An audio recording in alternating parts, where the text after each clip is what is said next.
Somewhere in the back of many taxpayers' minds sits an unresolved thing. Foreign income that never made it into a return.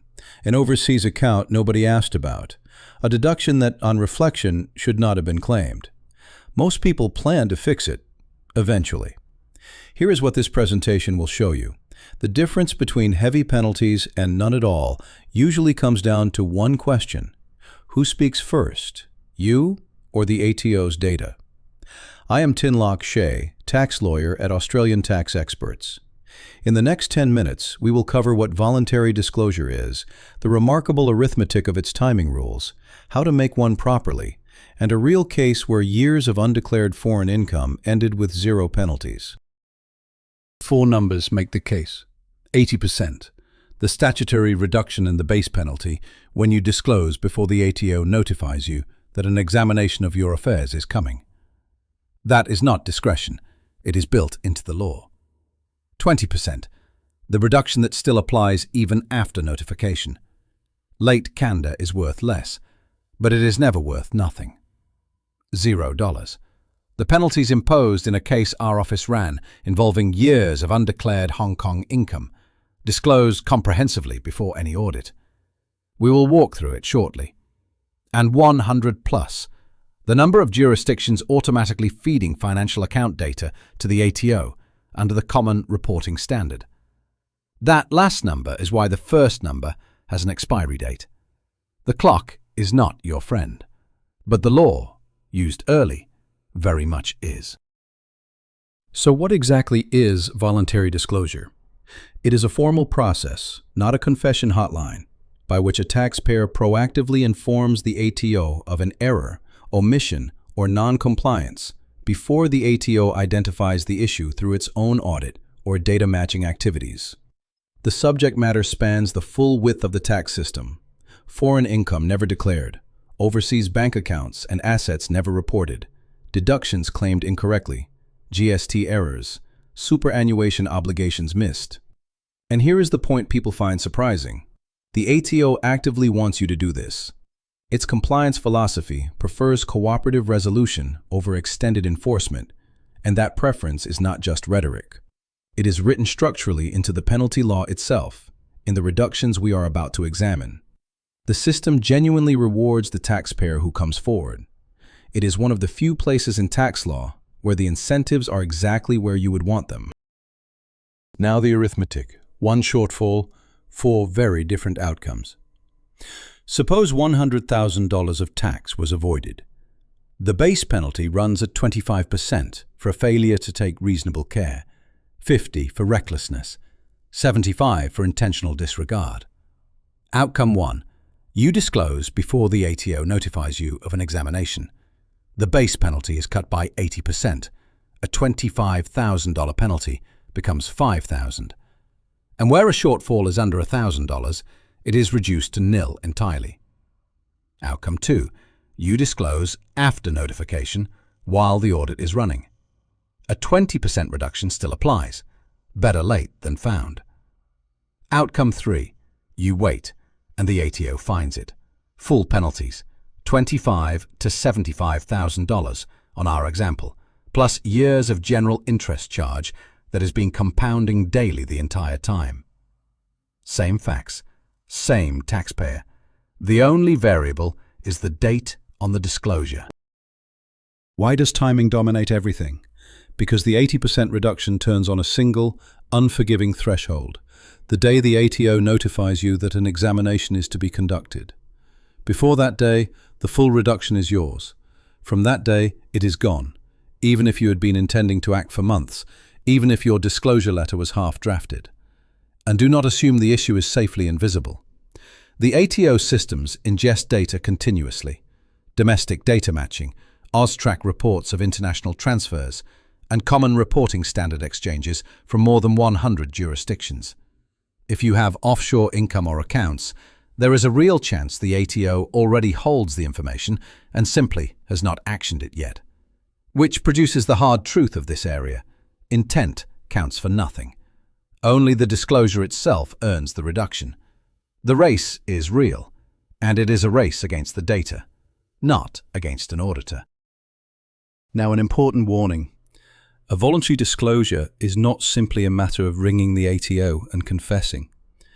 How the disclosure is made shapes what it ultimately costs. Framing matters. What is disclosed, the context and explanation provided, and the completeness of the information all influence the penalty outcome and, critically, the scope of whatever review follows. And scope is the hidden risk.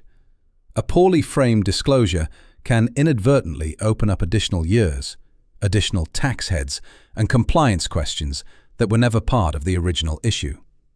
What begins as a targeted correction of one problem can, if handled clumsily, become a wide-ranging investigation of everything. This is why disclosures should be prepared professionally. A complete, well-organized submission invites the ATO to accept it and move on. And it carries the argument for further penalty remission within it. Candor is the strategy. Craftsmanship is what makes it cheap.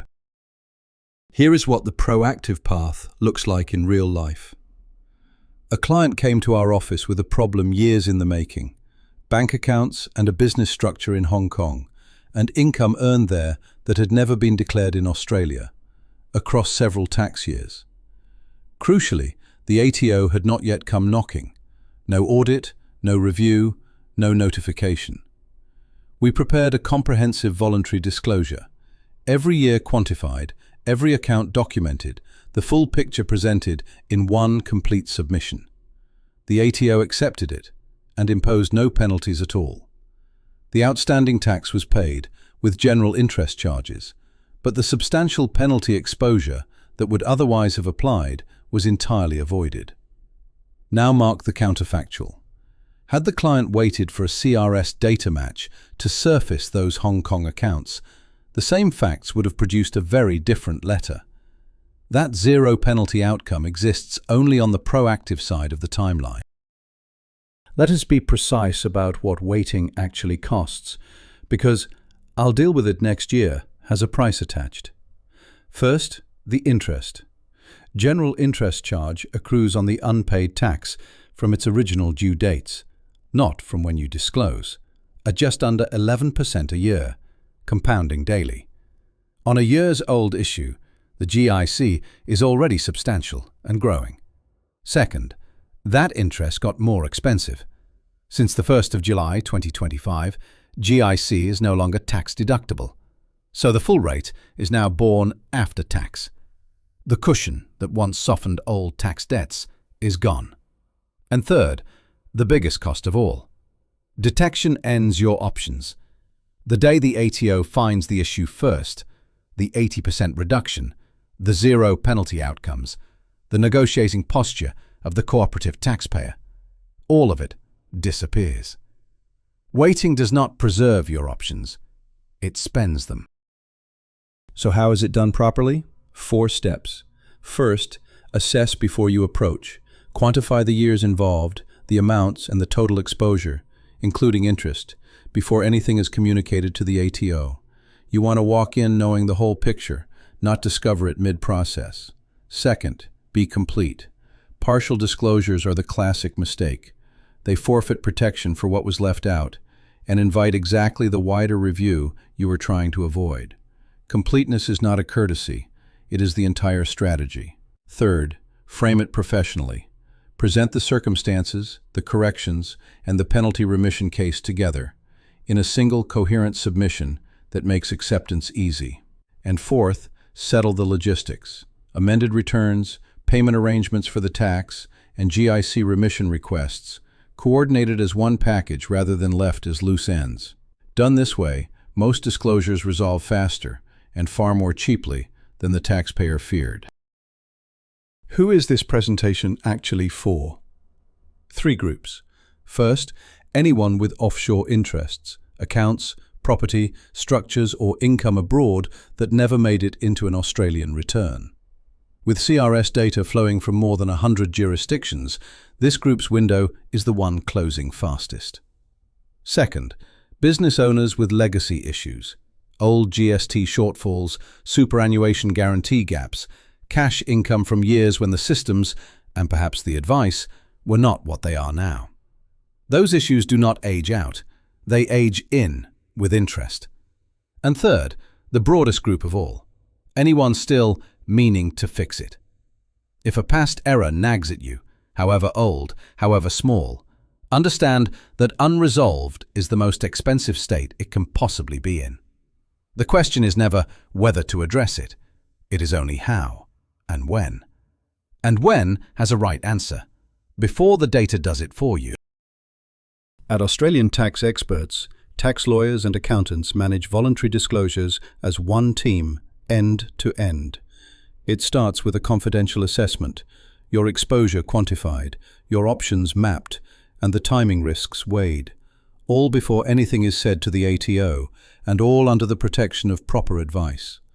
Then disclosure preparation, complete, professionally framed submissions of the kind that produced zero penalties on years of undeclared Hong Kong income. And finally, penalty and GIC negotiation, the statutory reductions secured, further remission argued on your circumstances, and payment terms agreed where the tax itself needs time. One more thing worth saying plainly: coming forward is not an admission of bad character. It is the smartest move the tax law offers a person with a past problem. We make sure it is executed that way. If you are concerned about undeclared income, overseas assets, or any other unresolved tax issue, contact Australian Tax Experts today for a confidential consultation before the ATO finds it first. Visit australiantaxexperts.com.au/contact. Thanks for watching, and remember, this presentation is general information only, not personal tax or legal advice.